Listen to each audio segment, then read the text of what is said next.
YPM class 11 का solution देखने वाले हैं, जिसमें कि हम लोग को जितने भी क्वेश्चन होंगे थ्योरेटिकल बेस्ड क्वेश्चन होंगे तो उसको सिंपल हम लोग फास्ट कर लेंगे। जो न्यूमेरिकल बेस्ड क्वेश्चन होंगे उसको हम लोग डिटेल में देखने वाले हैं। फर्स्ट क्वेश्चन क्या कर रहा है? फर्स्ट क्वेश्चन कर रहा है कि who propose planetary model of atom. Planetary motion किसका दिया हुआ था?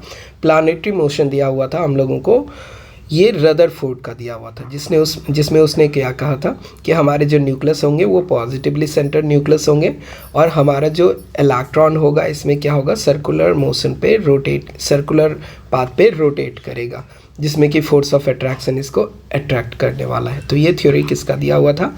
रदरफोर्ड का दिया हुआ था।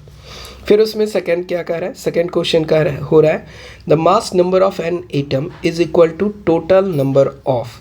अगर हम लोगों को मास नंबर के लिए बात करें तो मास नंबर को हम लोग रिप्रेजेंट किससे करते हैं? मास नंबर को रिप्रेजेंट करते हैं ए से।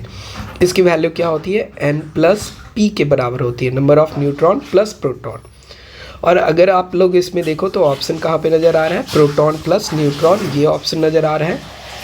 ठीक है, तो हमारा ऑप्शन इसका करेक्ट क्या हो जाएगा? Mass number is equal to neutron plus proton, या कहीं कहीं पे आप लोगों को mass number is equal to Z plus P भी हो सकता है। जेड क्या होगा? Atomic number plus Z plus N हो जाएगा, atomic number plus number of neutron. तो हमारे ऑप्शंस तो यहाँ पे प्रोटॉन और न्यूट्रॉन ही दिए हुए हैं, तो हमारा एक क्या हो जाएगा? मास नंबर हो जाएगा एन प्लस पी, ये वाला ऑप्शन। फिर उसके बाद थर्ड क्वेश्चन में क्या कह रहा है? थर्ड क्वेश्चन में कह रहा है आप लोगों को, थर्ड क्वेश्चन में कह रहा है the element with atomic number 6। Atomic number 6 होने का मतलब है कि हम लोगों को इसके ये हमारे नंबर ऑफ प्रोटॉन इसमें 6 हो गया, और एटॉमिक नंबर 6 वाला एलिमेंट क्या हो गया? इसके एटॉमिक नंबर 6 है, हम लोगों को पता है कि ये कार्बन के एटम है। फिर उसके बाद अगर हम लोग which of the following element has electronic configuration 287, तो इसमें टोटल एलिमेंट कितने हैं? टोटल इलेक्ट्रॉन कितने हैं इसके? टोटल इलेक्ट्रॉन है इसके 17 इलेक्ट्रॉन है, और चूंकि ये एटम के लिए बात कर रहा है तो इसके नंबर ऑफ प्रोटॉन भी कितने हो जाएंगे? 17 हो जाएंगे। With 17 proton element will be chlorine. तो हमारे 17 प्रोटॉन के साथ कौन सा एलिमेंट होगा? क्लोरीन एलिमेंट होगा। फिर उसके बाद अगर हम लोग क्वेश्चन नंबर 5 को देखें, क्वेश्चन नंबर 5 में क्या कह रहा है कि modern periodic table is based on arrangement of element according to their. हम लोगों को जो मॉडर्न पीरियोडिक टेबल है वो किस चीज़ पे बेस्ड है? एटॉमिक वेट पे या एटॉमिक नंबर पे? तो हमारा मॉडर्न पीरियोडिक टेबल किस पे बेस्ड है? एटॉमिक नंबर पे बेस्ड है। ये हम लोगों को एलिमेंट के एटॉमिक नंबर के इंक्रीजिंग ऑर्डर में सजाया गया है। फिर अगर हम लोग बात करें क्वेश्चन नंबर 6 के लिए, क्वेश्चन नंबर 6 क्या कह रहा है? क्वेश्चन नंबर 6 कह रहा है आप लोग, क्वेश्चन नंबर 6 कह रहा है आपको दो element in the same group of periodic table have similar. हम लोगों को सेम ग्रुप में क्या सिमिलर होना चाहिए? हम लोगों को पीरियोडिक टेबल के सेम ग्रुप कहने का मतलब कि ये हमारा वर्टिकल कॉलम में क्या सेम होता है? इसके एटॉमिक सेल के इलेक्ट्रॉनिक कॉन्फ़िगरेशन सेम होते हैं, या कहो कि उसके केमिकल प्रॉपर्टी सेम होते हैं। बाकी एटॉमिक नंबर डिफरेंस होता है, एटॉमिक मास डिफरेंट होता है, फिजिकल प्रॉपर्टी भी चेंज हो सकते हैं, लेकिन हम लोगों को केमिकल प्रॉपर्टी क्या होते हैं? सेम होते हैं, क्योंकि उसके एटॉमिक सेल में सेम इलेक्ट्रॉन प्रेजेंट होते हैं। नेक्स्ट क्वेश्चन नंबर 7 के लिए बात करें, क्वेश्चन नंबर 7 में क्या है? Which of the following element is an alkali metal. Alkali metal किसको कहते हैं हम लोग? ग्रुप 1 के एलिमेंट को। ग्रुप 1 का कौन सा एलिमेंट है इसमें? सोडियम ही है जो हमारे ग्रुप 1 का एलिमेंट है, ठीक ना।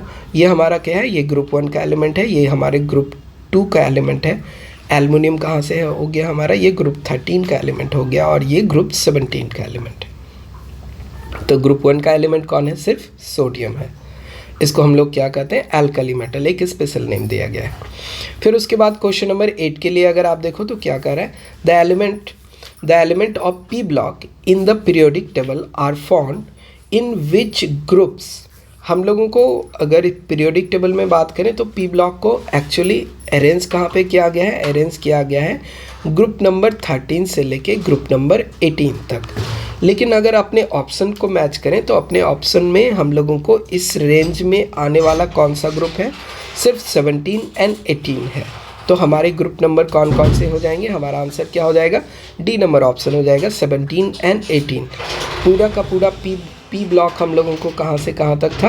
पी ब्लॉक था हम लोगों को ग्रुप नंबर 13 से लेके ग्रुप नंबर 18 तक, लेकिन कोई भी ऑप्शंस उसको करेक्टली मैच नहीं कर रहा है। सिर्फ यही है जो कि उसके रेंज के अंदर आ रहा है कि ये पी ब्लॉक के ही एलिमेंट है। इसमें 3 वाला ग्रुप अलग हो जाएगा, इसमें भी 3 से 18 है, ये भी अलग हो जाएगा। 1 और 2 को तो हम लोग एस ब्लॉक एलिमेंट कहते हैं। तो ये हमारा क्या हो जाएगा? आंसर हो जाएगा हमारा डी आंसर हो जाएगा। इसका करेक्ट आंसर क्या है आपका? इसका करेक्ट ऑप्शन आपको डी नंबर है।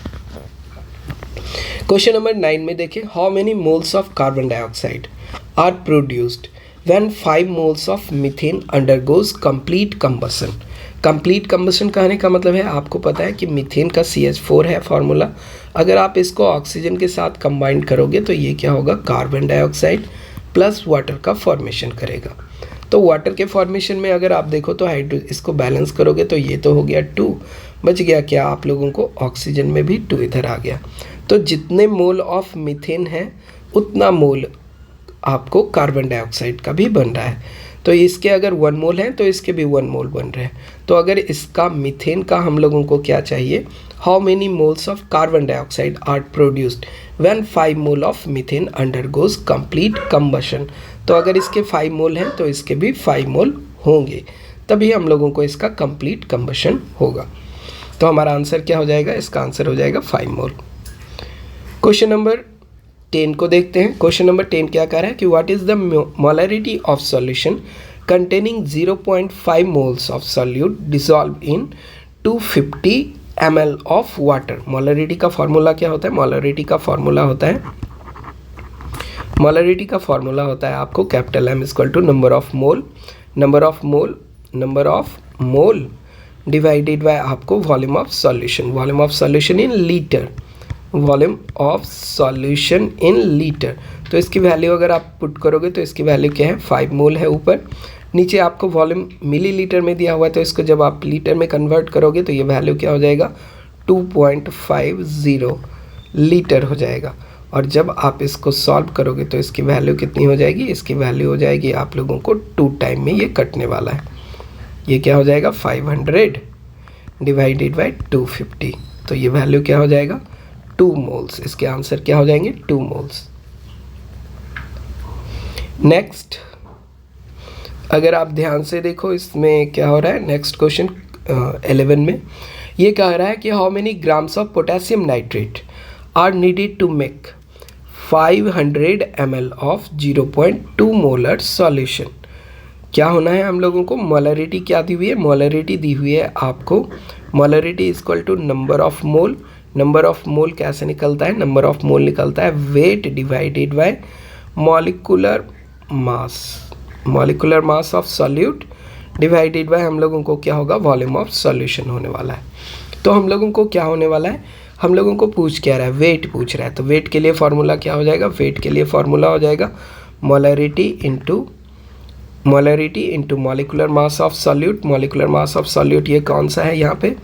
ये है हम लोगों को पोटेशियम नाइट्रेट। और इसमें क्या मल्टीप्लाई करना है आपको? Volume of solution in litre multiply करना है। इसका यूनिट क्या होना चाहिए? लीटर में।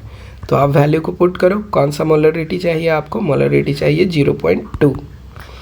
इसके पोटेशियम नाइट्रेट का मॉलिक्यूलर मास क्या होता है? 101 होता है। कैसे? पोटेशियम का आप देखो तो ये होगा 39, नाइट्रोजन का देखोगे तो कितना हो जाएगा? 14, और ऑक्सीजन 3 ऑक्सीजन है तो ये क्या हो जाएगा? 48। तो इसको अगर आप ऐड करोगे तो इसकी वैल्यू क्या हो गई? 1 बच गया हम लोगों को, 2 रेस्ट बच गया 2, और इधर क्या है? 8, और ये क्या हो गया? 2, 101। इसमें मल्टीप्लाई क्या करोगे? Volume of solution. कितने वॉल्यूम की ज़रूरत है? 500 ml। 500 ml कहने का मतलब 0.5 लीटर सॉल्यूशन। तो जब इस दोनों को मल्टीप्लाई करोगे तो इसकी वैल्यू कितनी होती है? इसकी वैल्यू हो रही है आप लोगों को 1 इसकी वैल्यू कितनी हो रही है? इसकी वैल्यू हो रही है 0.1। 0.5 इंटू 2 इंटू 5 क्या हो गया? 10, और 2 डेसिमल पॉइंट है तो 0.10 इंटू 10, 101। तो इसका वैल्यू क्या हो जाएगा? इसका टोटल वैल्यू हो जाएगा आपको 10.1 ग्राम। तो हमारा आंसर क्या है? हमारा आंसर है ए। नेक्स्ट क्वेश्चन नंबर 12 के लिए देखिए क्या कह रहा है। क्वेश्चन नंबर 12 कह रहा है आप लोगों को what is the percentage composition of carbon in methane. Methane की टोटल वेट कितनी है। मीथेन की टोटल वेट है 16 ग्राम और इसमें कार्बन के एक एटम प्रेजेंट है, तो इसका परसेंटेज हम लोगों को कॉम्बिनेशन देखोगे तो 12 gram divided by 16 gram into इसमें मल्टीप्लाई क्या करना है 100 से परसेंटेज कॉम्बिनेशन के लिए।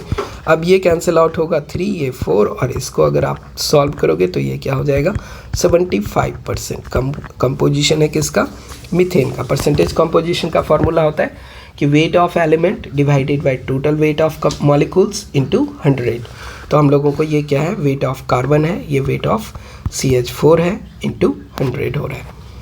ठीक है, नेक्स्ट क्वेश्चन है आप लोगों को 13 नंबर क्वेश्चन में क्या कह रहा है। 13 नंबर क्वेश्चन में कह रहा है कि number of orbital in D subshell.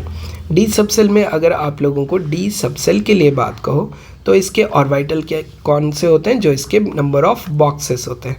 तो इसमें नंबर ऑफ बॉक्सेस या कहो कि ml की वैल्यू जो होती है, ml की वैल्यू क्या होती है, डी ऑर्बिटल के लिए l की वैल्यू 2, तो ml की वैल्यू -2 -1 0 1 एंड 2, तो इसके 5 बॉक्सेस होंगे। तो 5 बॉक्सेस के अकॉर्डिंग हमारा आंसर क्या हो जाएगा 5 हो जाएगा। नेक्स्ट क्वेश्चन नंबर 14 देखते हैं। What is the maximum number of electron that can occupy 4D subshell. इस बार इलेक्ट्रॉन पूछ रहा है। हमारे डी और डी सबसेल को सिर्फ बात करो 4D हो 3D हो 3 का D हो या 5 का D हो, डी सबसेल कहने का मतलब सेम, 4 का भी D हो तो उतने ही इलेक्ट्रॉन, 3 का भी D हो तो उतना ही इलेक्ट्रॉन, 5 का भी D हो तो उतने ही इलेक्ट्रॉन। इस बार क्या हो गया 4 बॉक्सेस में आपको पता है कि हर बॉक्स में एक इलेक्ट्रॉन, 2 इलेक्ट्रॉन आने वाला है, मैक्सिमम इसके 2 इलेक्ट्रॉन आने वाले हैं। तो टोटल कितने मैक्सिमम इलेक्ट्रॉन होंगे, मैक्सिमम भी पूछ रहा है, तो मैक्सिमम इलेक्ट्रॉन इसके 10 हो जाएंगे। तो इसका आंसर क्या हो जाएगा, C हो जाएगा। 15 नंबर क्वेश्चन देखो, क्वांटम नंबर क्या कह रहा है, the quantum number that specify the orientation of orbital in space.